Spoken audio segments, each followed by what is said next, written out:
Қайырлы күн қадірменді оқырмандар. Еңбекші ауылдық кітапханасында тәуелсіздік азаттықтың алтын діңгегі атты кітап көрмесі ұйымдастырылды.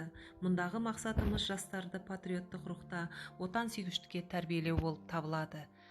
Тәуелсіздік ұлттық тілдің, дәстүрдің, салт сананың мызғымас тірегі, күші, алтын діңгегі, халықтың бақ жұлдызы.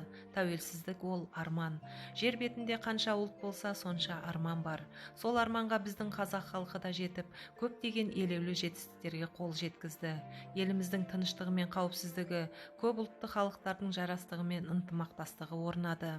Жастардың шет елдерде оқуға, сол жерге алған білімін еліміздің даму жолында пайдалануына мүмкіндіктер пайда болса, білім мен ғылым және жаңа технологияның тиімді жаратылуына жалынды жастарымыз зор үлестерін қосып келеді. Егемен еліміздің ертеңі ерекше, болашағы баянды, келешегі кемелді болуына атсалысатын жастарымыз көбейе берсін дегім келеді. Тәуелсіздік бұл Алланың берген сыйы, сондықтан бағасын біліп, әр адам қадірін түсінсе, бізде мықты ел болмайды дер едім.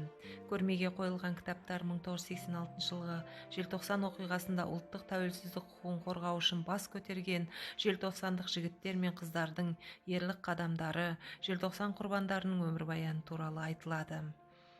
Сонымен бірге оқырмандар назарына Қазақстан Республикасы тәуелсіздігінің тарихы жайлы кітаптар және елбасының еңбектері ұсынылды.